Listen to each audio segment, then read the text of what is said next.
Hello प्यारे बच्चों, class 10th की ध्यान देंगे। आप सभी को नमस्कार और आप देख रहे हैं M2 क्लासेस। तो इसकी ओर से आप सभी को नमस्कार।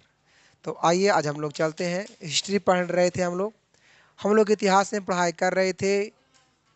भारत में राष्ट्रवाद चैप्टर 4 एनसीईआरटी बुक वाला, उसमें बहुत सारा हो चुका है, कुछ बाकी है। तो आज जो हम लोग पढ़ेंगे वो हम लोग पढ़ेंगे दूसरा गोलमेज सम्मेलन। बाकी इसके पहले हम लोग पढ़ लिए हैं गांधी इरविन समझौता, हम लोग पढ़ लिए हैं सविनय अवज्ञा आंदोलन हम लोग पढ़ लिए हैं, नेहरू रिपोर्ट हम लोग पढ़ लिए हैं, खिलाफत आंदोलन क्या होता है वो हम लोग पढ़ लिए हैं, दांड यात्रा क्या होता है वो हम लोग पढ़ लिए हैं, जलियांवाला हत्याकांड क्या होता है वो हम लोग पढ़ चुके हैं, राष्ट्रवाद क्या होता है, असहयोग आंदोलन क्या होता है, चौरा चौरी का हत्याकांड कब हुआ था, उसमें क्या प्रक्रिया था, उसमें क्या घटना घटी थी, है ना। इस सारा चीज़ हम लोग क्या कर चुके हैं, पढ़ चुके हैं। सारा चीज़ की क्लास हो चुकी है। जो नहीं पढ़े हैं वो जान करके दूसरी वीडियो में देख सकते हैं, हमारे डिस्क्रिप्शन में दे दिया गया है लिंक। जान के वहाँ सर्च कीजिए, टच कीजिए और जान के पूरा वीडियो को देखिए, आपकी पूरा समझ में आएगा, क्योंकि वहाँ सबसे सरलतल भाषा में बताया गया है। ठीक है। तो आज हम लोग पढ़ेंगे दूसरी गोलमेज सम्मेलन। आज हम लोग पढ़ेंगे दूसरी गोलमेज सम्मेलन। इसमें है, आपको पता है कि कहाँ हुआ था।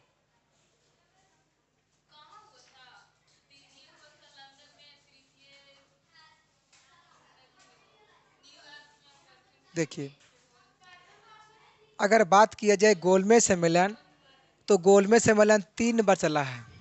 कै बार चला है? गोलमेज सम्मेलन 3 बार। देखिए, प्रथम गोलमेज सम्मेलन चलावल गया था 1930 में, और दूसरा गोलमेज सम्मेलन चलावल गया था 1931 में, और तीसरा गोलमेज सम्मेलन चलावल गया था 1932 में। कब? 1900। इस पॉइंट को आप लोग बेछुट होकर के नोट कीजिएगा जो मैंने बताया अभी। शायद इसमें ना मिले, मिल जाए तो अच्छी बात, ना मिले तो फिर हम बता रहे हैं, उससे तो मिल गया ना। दूसरा गोलमेज सम्मेलन लंदन में चलावल गया था। दूसरा गोलमेज सम्मेलन कहाँ चलावल गया था? लंदन में। 7 दिसंबर से 1 दिसंबर 1931 तक हुआ था। आपको बता दें कि ये वाला सम्मेलन शुरू हुआ था 7 दिसंबर को, 7 सितंबर को, और 1 दिसंबर को अंत कर दिया गया था उसे। और इसमें कांग्रेस के प्रतिनिधि के रूप में गांधी जी ने भाग लिया। आपको पता कि कांग्रेस के प्रतिनिधि के रूप में कुछ लिखा है, कांग्रेस प्रतिनिधि के रूप में महात्मा गांधी ने कुछ किए, भाग लिए। अंग्रेज के प्रतिनिधि के रूप में, किसके रूप में? अंग्रेज के प्रतिनिधि के रूप में महात्मा गांधी ने कुछ किए, भाग लिए। और दलितों के लिए अलग निर्वाचन क्षेत्र की मांग डॉक्टर भीमराव अम्बेडकर कर रहे थे।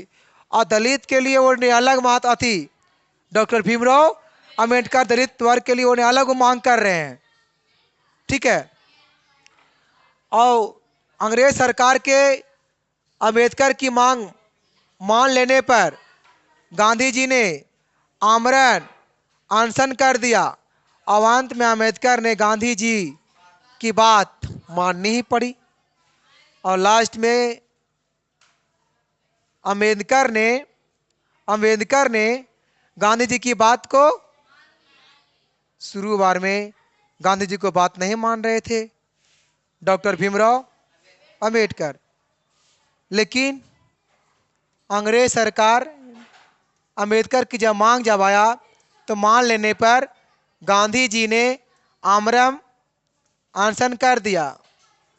लेकिन ये लास्ट में क्या किए कि अम्बेडकर ने गांधी जी को बात को लास्ट में मानना पड़ा, और सितंबर 1932 में पुनः पैक्ट की कुछ किए, हस्ताक्षर किए। देखिए कौन कौन किए यहाँ हस्ताक्षर? महात्मा गांधी। ये वाला आता है ऑब्जेक्टिव में कि पुनः पैक्ट कब और किसके बीच हुआ, तो क्या बोलेंगे?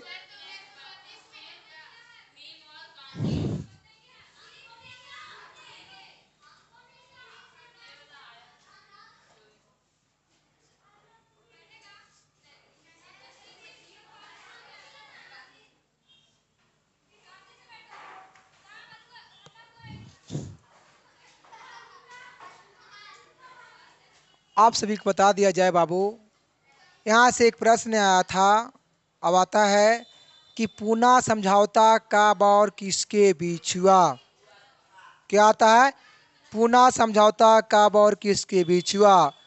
तो यह समझौता 1932 ईस्वी को हुआ था और महात्मा गांधी और डॉक्टर भीमराव अंबेडकर के बीच हुआ था। समझ में आ रहा है? आप देखिए, समझौता का अगर बात किया जाए तो यहाँ पे एक ये भी आता है कि जिनेवा समझौता कब हुआ। तो बता दिया जाए कि जिनेवा समझौता 1954 में हुआ और ये समझौता फ्रांस और वियतनाम के बीच हुआ था। क्या? जिनेवा समझौता। एक और आता है, उसको नाम है लखनऊ समझौता। तब बता दिया जाए कि लखनऊ समझौता कब हुआ। तो लखनऊ समझौता 1916 ईस्वी को हुआ और ये लखनऊ में हुआ था और ये हुआ था हिंदू और मुस्लिम के बीच हुआ समझौता। उसको नाम क्या है? लखनऊ समझौता। इसलिए ये तीनों को जानिए। अब ये तीनों को नोट में लिख लीजिए, पढ़ाया गया था इससे पहले ही।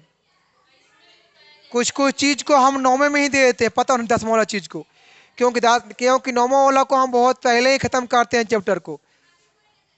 ठीक है, ताकि हम पहले इसलिए सिखाते हैं 9वां क्लास में, ताकि 10वां में कोई पॉइंट छूट ना जाए, इसलिए उसे हम पहले ही सिखा देते हैं। और लोग ऐसा करता है ना करता, हमको उससे पता नहीं है, पता लगाना भी नहीं है। बट हम अगर सही कर रहे हैं तो दुनिया में फिर सब सही हो रहा है।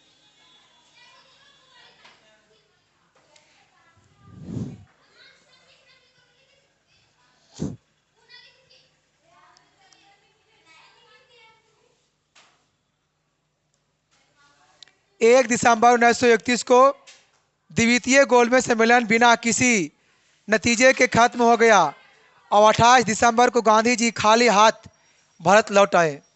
और महात्मा गांधी को क्यों है 28 दिसंबर को खाली हाथ भारत लौट आए। और द्वितीय गोलमेज सम्मेलन के बाद सरकार गांधी इरविन समझौता का कुछ किए, उल्लंघन किए। उल्लंघन कर पुनः अपना दमन चक्र चलाना शुरू कर दिए और इसके विरोध में पुनः गांधी जी ने जनवरी 1932 में सविनय आज्ञा आंदोलन को जी किए। फिर आया, फिर शुरू कर दिया जो उन्हें ब्रेक बीच में मारा था से नहीं रहल गया, नहीं रहल गया था कुछ किया आंदोलन को फिर शुरू कर दिया 1900, फिर शुरू कर दिए महात्मा गांधी दोबारा फिर चालू किए सविनय आज्ञा आंदोलन को। या नहीं है? क्या बात है।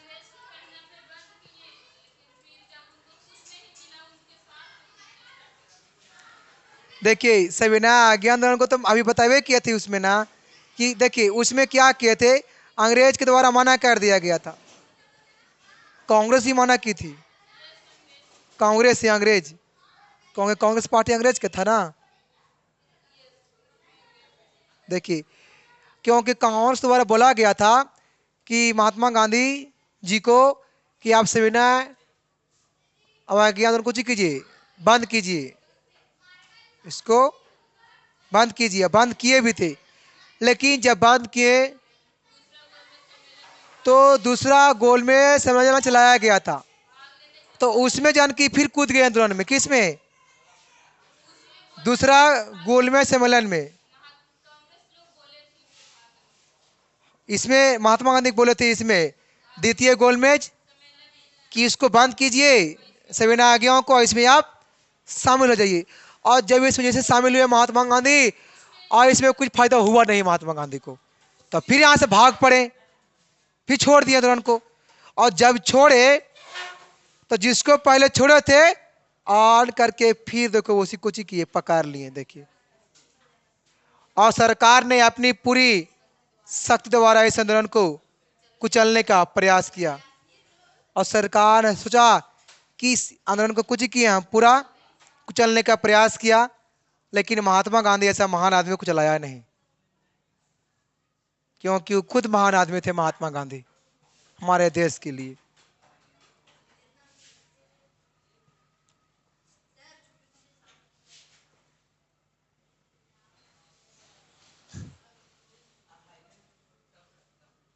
बाकी फिर हम मिलेंगे इस तरीक़ा से नेक्स्ट वीडियो में, इसलिए पढ़ते रहिए मियाँ से।